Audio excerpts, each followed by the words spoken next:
በስመ አብ ወወልድ ወመንፈስ ቅዱስ አሐዱ አምላክ አሜን።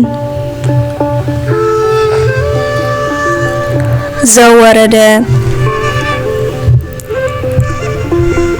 ብናይ አቦን መንፈስ ቅዱስን ፍቃድ ብናይ ገዛእ ርእሱን ፍቃድ ወልድ ካብ ሰማየ ሰማያት ወሪዱ ካብ ቅድስት ድንግል ማርያም ተወሊዱ ቅድሚ ምፍጣር ዓለም ብዘያደ ድሓር ድማ ብዘያቦ ተወልደ ምንም ዘይጽግሞ ካሃሊ ኩሉ ሰብ ኮነ ክገልጸልና ፍቅሩ ምንም ዘይጽግሞ ካሃሊ ኩሉ ሰብ ኮነ ክገልጸልና ፍቅሩ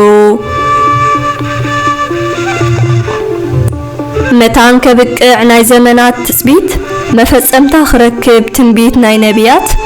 ንአዳም ብዝኣተወሉ ቃል ኪዳን መሰረት ክርስቶስ መጸ ከወግድ ስቅያት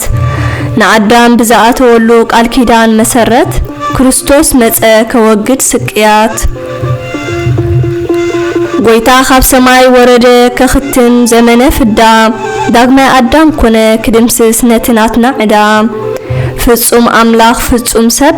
ዘደንቕ ዘገርም ናይ ምድሓኑ ጥበብ ፍጹም አምላኽ ፍጹም ሰብ ዘደንቕ ዘገርም ናይ ምድሓኑ ጥበብ አምላኽ እንክነሱ አምላከ አማልኽት ንጉስ እንከሎ ንጉሰ ነገስታት ፍቅሪ ሲሒብዎ ካብ ሰማይ ዙፋኑ ፈጣሪ ኸሎስ መጺኡ ሰብ ኮይኑ ፍቅሪ ሲሒብዎ ካብ ሰማይ ዙፋኑ ፈጣሪ ኸሎስ መጺኡ ሰብ ኮይኑ ሃብታም ብባህሪኡ ድኽነት መረጸ ልዑል እንክንሱ ክትሕት መረጸ መለኮት ድኹም ስጋ ለበሰ ምእንታና ተዋረደ ተገፍዐ ሓንቲ ኸይዓበሰ መለኮት ድኹም ስጋ ለበሰ ምእንታና ተዋረደ ተገፍዐ ሓንቲ ኸይዓበሰ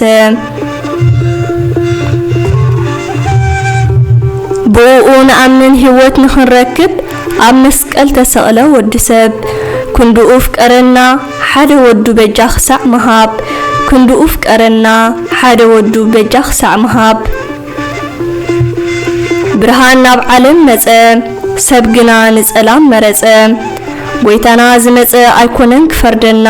ከድሕነና እምበር ህይወት ክህበና ጎይታና ዝመጸ ኣይኮነን ክፈርደና ከድሕነና እምበር ህይወት ክህበና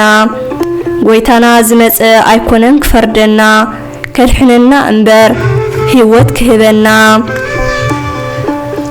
ወስብሐት ለእግዚአብሔር ወለወላዲቱ ድንግል ወለመስቀሉ ክቡር አሜን።